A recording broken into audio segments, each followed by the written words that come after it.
Hello, Tournament Poker Edge. I'm Andrew Brokos.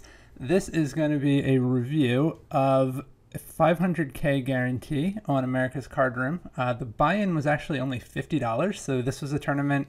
I think they actually did not quite make the guarantee, but close to 10,000 runners in this tournament. So I did quite well despite not making the final. Well, I mean, I did quite well in terms of percent finish above the field. Did not win a ton of money because it was a $50 tournament, but I got a lot of hands in, and I know this is a stake that that I think a lot of TP viewers play at, and I know there's always the concern when I'm making material that's like game theory oriented or just from higher stakes tournament, a $10,000 tournament or something. People are like, well, how does this apply in the games that I'm playing in? So I thought this would be a good opportunity to look at how I'm playing in more sort of small mid stakes kind of online field. This is a progressive knockout tournament, so usually not a good idea to late register these. This is actually not, there's only about half an hour into the tournament. It's insane. I think there were like 6 hours of late registration in this thing. Like late registering, even like 2 or 3 hours into a PKO is pretty borderline, like probably a bad idea. Certainly like 6 hours. I mean, it's just, you're just lighting money on fire to late register a PKO like that, because you can't win the bounty. The bounties are half of this prize pool, and you can't win those. Like you're just gonna have so many fewer chips than everyone else. You can see already, me just with my 200K starting stack, I'm already only covering like fortunately the guy on my right is kind of short, so I'm covering like two people at the table I cover. Now some of them I'm quite close to, but like there's a few people who have a pretty big lead on me, and the fact that they can win my bounty and it's going to be much harder for me to win theirs, like that's a real disadvantage. I think my skill advantage in the field is enough to like overcome that, which is why I did choose to late register it. But yeah, it's not a great situation.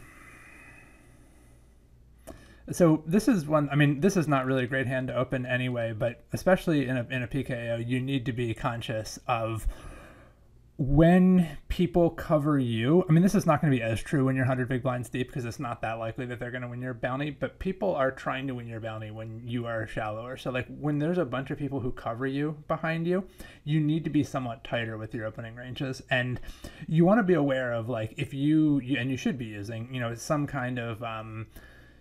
some kind of guidance for your pre-flop ranges. You can find good charts in like Modern Poker Theory, or there's quite a few places you can get them from, that give you a sense of like what kinds of hands are typically worth opening at various stack sizes from various positions. And the goal of those, or your goal when using those, is not to try to implement exactly what those strategies are showing. And, I'm supposed to be opening King 5 suited here 27% of the time, so let me get my randomizer. And like, that's not the point. The point is to understand kind of what are they like slam dunk open. What are the hands that are like just, I don't know, King 9 suited here is going to be pretty high up in your opening range. Like there's going to be several weaker suited kings that you'd be opening in this spot. So that's one that's like not particularly close. But then understanding, like I think A6 offsuit is like it's never going to be an open from the cutoff. But even if it were like a mix, like maybe Ace8 offsuit is a mix here. So it's good to understand like why is that a mix? Where does the value in opening Ace8 offsuit come from? And a lot of it comes from folds. Like a lot of it comes from times that you either just take the pot down immediately, or that the button and the small blind fold and you just get it heads up against the big blind. That's also a pretty good spot to be in when you have like Ace8 offsuit. It's not going to be a good spot if the button 3-bets. It's not going to be a good spot if the button calls. It's not going to be a good spot if the small blind 3-bets. And those things are all going to happen more often when they cover you in a PKO. They're just going to be a little stickier, a little bit more aggressive against you. And when you're talking about a hand that's already borderline in terms of whether it's profitable to open at all, like an Ace8 offsuit, those things are going to shift it towards just not being profitable, period. And you'd be better off folding it. So I think Ace6 is not that close. I think Ace6 would just be a pure fold here anyway. But even if I had a slightly better hand like Ace8 offsuit, I think the PKO dynamic is still going to make me want to just pure fold it.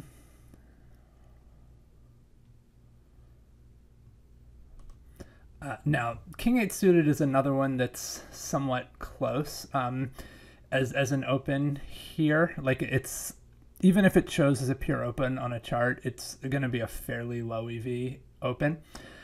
There's a few reasons I'm doing it anyway. One is I'm not quite so covered. Like, there are a few people on my left whom I cover now, so I am covering villain 9, villain 6. The people who cover me, their positions aren't quite so good for trying to play back at me. And actually, King 8 suited is actually a somewhat easier hand than like Ace 8 offsuit in terms of like handling aggression and potentially playing large pots. Like, this is an easier hand to play out of position because it does have some nuttiness to it, because that potential of making a flush, Ace 8 offsuit doesn't really have that. Like, the difference between making a pair of aces or a pair of kings is real, but it's not huge. And having the power to make a flush is a big difference. So I think like this kind of hand is going to perform better when you're expecting to get a little bit of extra heat from players behind you. That said, I still don't think it would be terrible to just fold this. Okay, so very nice flop here, of course. Well, betting and check raising are both going to be options. At this stack depth, there is a lot to be said for check raising. Part of that is that just betting 3 times is not going to really enable you to play the size of pot that you would like to. So check raising sets you up to potentially make 4 bets, right? Get 2 bets in on the flop, then you can bet the turn in the river. You get a lot more money into the pot that way if the villain calls you down that far. I mean, that's far from a guarantee, but the other thing is just you're going to be doing a lot of checking in this situation in general. Like, you've been called by a player who has position on you, and this is not an especially favorable flop for you as the original raiser. So I just think your like baseline c-betting frequency here is going to be quite low. This is just not a time where you want to have a very high betting frequency. And I think that's a really important starting place for making your decisions. Rather than just looking at your hand and thinking, do I have a hand that seems very appealing for betting?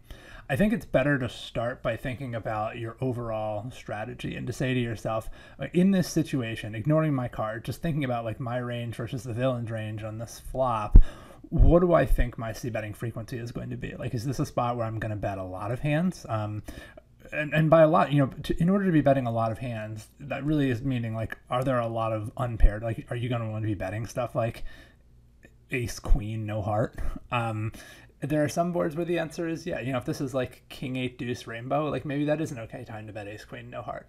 But this is not a very appealing board for that. So you're going to have a lot of hands that just miss here, and most of them are not going to be super appealing as bets. So you're going to be doing a lot of checking, even when you do have a good hand. Like, even if you have something like black kings, that's not a great bet. I mean, it's a fine hand to bet, but there's not a ton of value in betting that. Your hand is not nutty. You have some interest in playing pot control with it. So there's a lot of reasons, a lot of different kinds of hands you can have here that you might want to check for various reasons. And that's where you get your incentive to also check a hand like this one.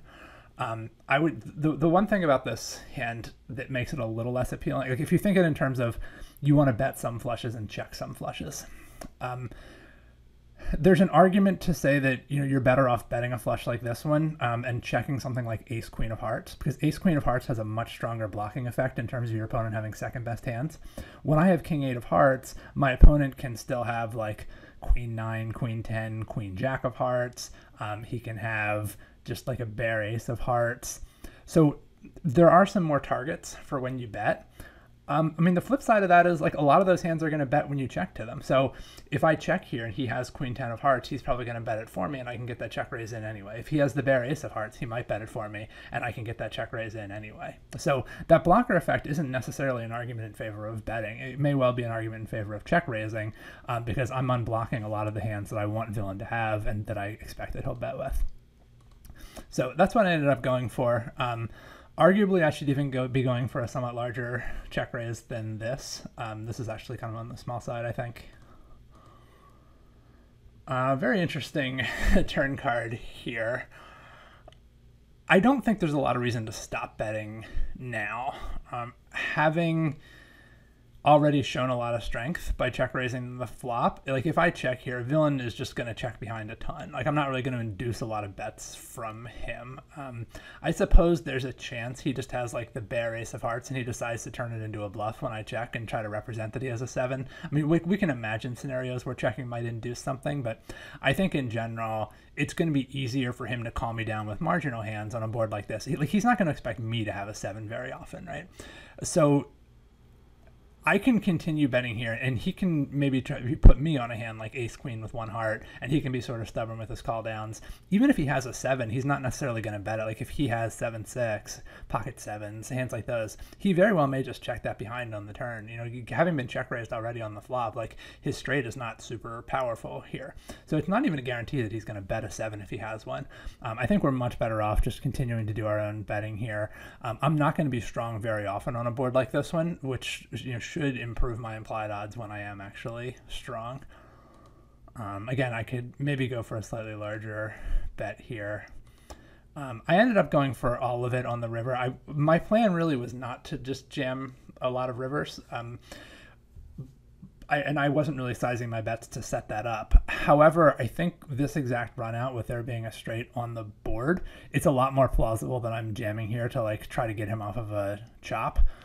So I think this is a pretty good spot. And remember, this is a PKO, so there's a lot of, like, the difference between betting 90K and betting really 130K is his stack, is worth a lot more than 40K chips. So it's not just that I'm winning the extra 40K chips when he calls me. I'm also winning the 1250 or whatever his bounty was, which is probably worth around 25,000 chips in its own right. So, getting him all in is worth a lot more here than just getting a large bet paid off. And this is the opposite of how it functions in a non-PKO tournament. In a non-PKO tournament, you're like disproportionately interested in getting a bet paid off, even if it's not a big bet. Like you'd rather get a smaller bet paid off more consistently.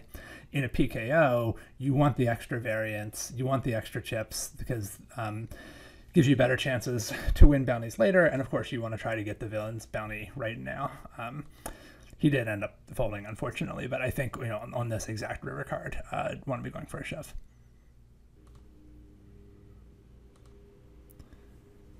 Okay, so that's nice to have some more chips now. I'm covering most of the table. Still have 2 players on my left that I don't cover, but good spot to be in. Certainly will be calling this, even if I didn't cover him. That's a pretty clear call. I don't think there's much of a case for check raising. This is not a hand that I want to play. SPR is like 11, 10. This is not a hand that I want to be playing first stack. There's an outside chance I run out of flush, but we can cross that bridge when we come to it. I think just a pretty clear check and call. Honestly, I know that a solver is calling here 100%, and it feels crazy to fold. I think it's not as crazy as it seems. I think a lot of people just have it when they do this, especially in a smaller stakes tournament. Like a lot of people are not really good enough to find a lot of bluffs when they're double barreling for this size. I mean, the king is like an amazing blocker in terms of what his value range should look like. So, I mean, this is like not even close to something that a solver would consider folding. And I didn't fold it, but I think it's just, I did end up folding the river. I just don't think people are finding enough bluffs here. And honestly, I would not completely hate folding the turn. I don't think a solver is even folding the river, but I don't think people find the bluffs.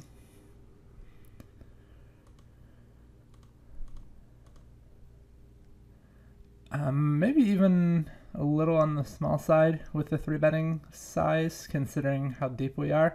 Now this ends up being very awkward.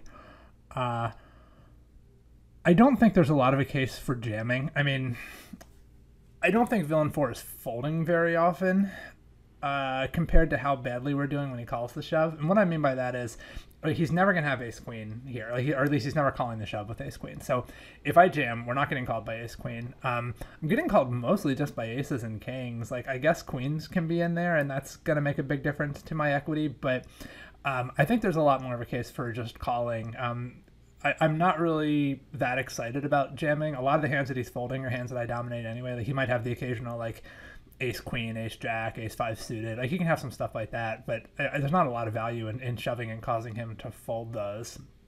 I mean, maybe if you get him off of like jacks or tens, that starts to look appealing. I think there's a chance those are maybe just cold calling the 3-bet rather than 4-betting.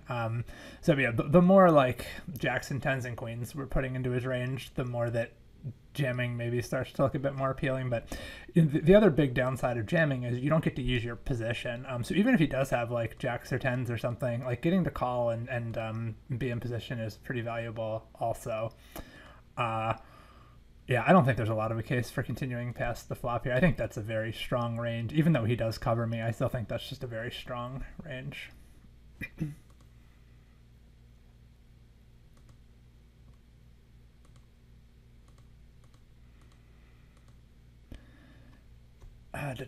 So villain 5 can have a pretty wide range here because he covers, I mean, not super wide, but like because he covers both of us, I think he's like going to be calling wider than usual. Same thing with villain 8. Like there's two people in the spot that he covers. And I think there's a temptation to look at a flop like this one and think like, oh, villain 5 might have a 5, villain 8 might have a 5. I mean, the wider their ranges are, the less likely it is they have anything, right? I mean, if they're playing hands like 8-5 suited, then they're probably also playing like 10-7 suited and jack 8 suited and queen 8 suited, just like all these hands that are missing. So villain 5 and villain 8 are both going to miss really often. Villain 9 is pretty tight and he's covered, so I expect that villain 9 has like something decent a lot, but villain 9 has very poor relative position. If I bet here, he still has to worry about two people behind him, so he can't call terribly light. I think villain 9 is going to have a lot of like pocket eights kind of hand when he calls, so I think if he ever has like ace jack, we're probably getting him to fold it, and I think by betting, and I think that if he has like pocket eights, he calls with that, but ace 10 is pretty live against pocket eights. So actually, I don't remember whether I bet here. Looking at it now, I think it's actually a decent time to bet. I know a lot of people have, and this is a good rule of thumb, is like you don't want to be doing a lot of c betting in four-way pots, especially where I don't have the nuts advantage in terms of I'm not going to have a 5 very often, but I am going to have an overpair much more often than anyone else. And this is a board where an overpair is quite a strong hand, just because it's a very difficult board to get a piece of at all. So I think have a much stronger range than anyone else at the top end at least. And yeah, I would like to see a bet here. Yeah, I think that's a little sloppy on my part. I mean, wouldn't have worked out well if I had bet, but this is what I mean about people having wide range. I mean, both of these calls are totally reasonable, but just like they're going to have pretty wide ranges on this board. I'm surprised that villain 5 called the turn. That doesn't seem very good to me. I mean, yeah, he can beat a bluff and he has a gut shot, but I don't think villain 8 is bluffing very often is the bottom line. Like, I think it's just when he bets into this many people, this just isn't going to be a bluff very much. And so I think in villain 5 shoes, he should just be folding.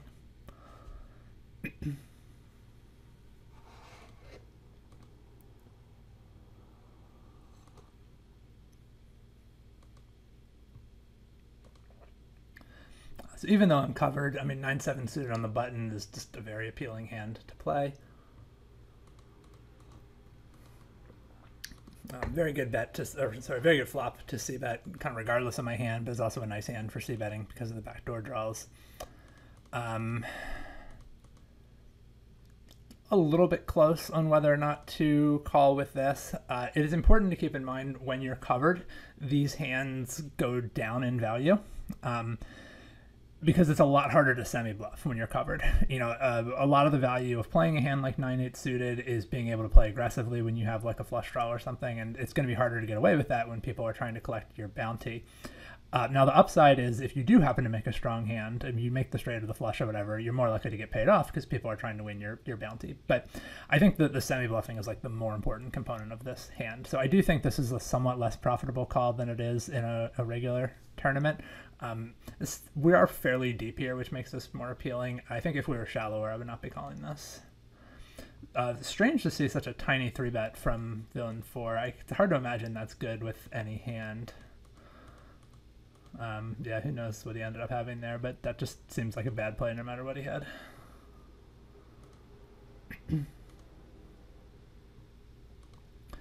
So queen 8 suited, like the king 8 suited, just one of the weaker early position hands that I'm going to be opening.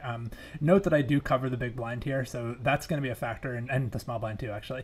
That's going to be a factor in terms of some of these like hands at the margins of my opening range. When I'm covering the players in the blinds, especially the big blind, it's going to be, I'm going to err on the side of playing a hand like this one. I don't think very appealing to call a 3-bet out of position. Again, semi-bluffing is going to be less profitable. Even when I flop a flush draw, I'm not going to get a lot of folds if I go for like a check raise all in the way I might in a non-PKO tournament.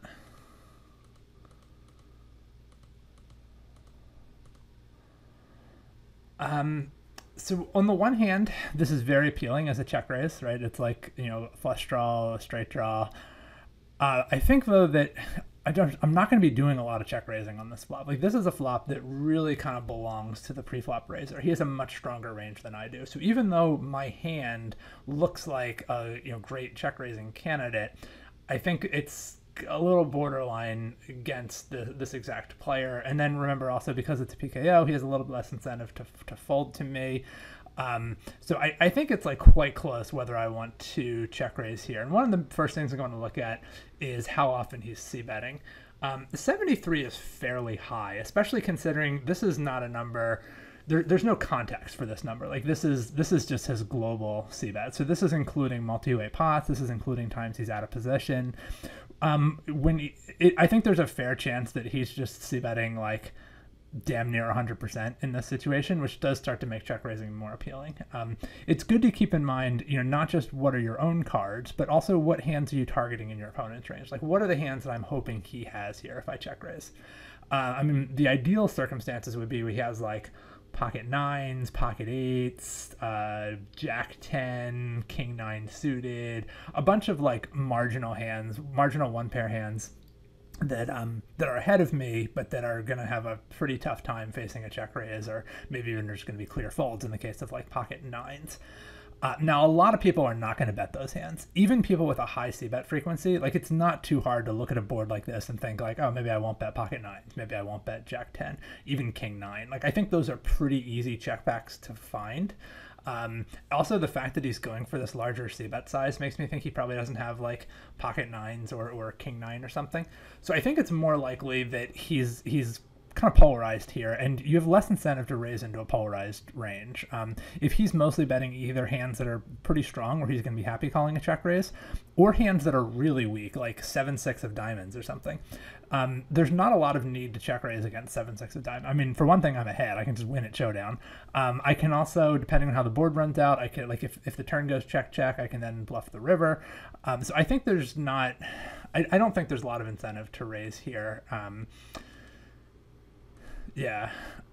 Now, I don't think he's going to have a jack very often because of what I was just saying about him having a more polar betting range on the flop. I think that there's a fair chance queen deuce is not good, especially with a queen. The queen coming on the turn is probably actually bad for me in terms of like there are now some hands I was ahead of, like if he does have jack 9 or something that I'm now losing to. But I think on balance, I just don't think he has a jack very often. Like, I think, because I was just making that argument, I think hands like jack 10, king jack, pocket jacks, I think even a player with a high c-bet frequency is finding a check with those hands on the flop quite often. So I think that he's not going to have the jack very often on the turn. It is going to go check quite often on the turn, but he's going to be going check when he has stuff like ace king, ace queen, ace 10, king 10, probably not king queen. But I think there's gonna be a lot of hands that are better than mine that he's gonna check back, and I don't have as much equity going into the river as you might think. Like, hitting a deuce on the river is not gonna do a ton for me. My two pair will pretty often lose to like a set or a better two pair or something. So like even if it goes check, he's still like rivering a deuce isn't that great. Rivering a queen is pretty good. Rivering a club is pretty good, but it depends on which club. Like the king of clubs is obviously a little less good than some other ones. But mostly it's just like I'm gonna lose pretty often if it goes check. So I think there's a decent case for just turning this into a bluff and betting now. I'm not expecting to get raised very much. Now, rivering a flush, I think my range was just too strong to try to go all in. Like, what could I represent by going all in? What hand could I play this way? maybe like 10-8 or so. I mean, 10-8 of hearts. I guess any 10-8 maybe. Like, I mean, I'm not even necessarily calling the flop with that though. It's just, it's very hard for me to find bluffs in this situation. That's why I'm using a small bet size. It's not because I'm like, I mean, you saw me go all in with a flush earlier, so it's not like, oh, I want to get paid off, so I'm using a small size. It's the bet sizing in no limit hold'em is not as simple as just, you know, bet small when you want to get called, bet big when you want your opponent to fold. It has to do with what your range looks like, and the reason I have to bet small in this case is just that I've shown a ton of strength, and the most obvious bluff that I could have had on the turn, which is what I did have, like a flush draw, has now gotten there on the river. So it's basically impossible for me to have a weaker hand, like for me to have no pair, or even one pair. I mean, there's not a lot of just like one pair hands that I could have that I would be turning into a bluff. So I think I just have to go for small size, and then, you know, he still folded despite that.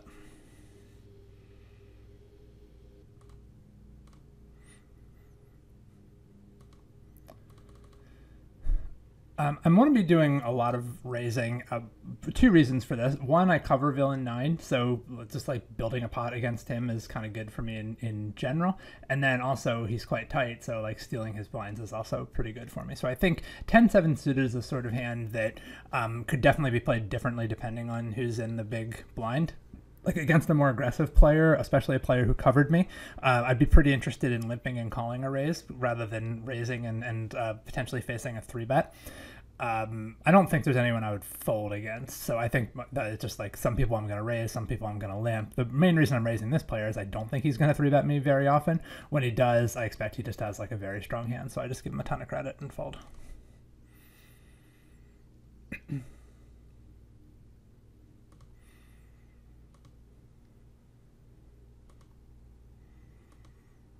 The queen 3 suited actually was one that if I had like covered more people at the table, could have been a justified raise. Like that's a hand that's close enough to the margins that when you cover a bunch of people, especially if the table is not 3-betting very much, I think you could get away with opening, but that was not my situation at the time.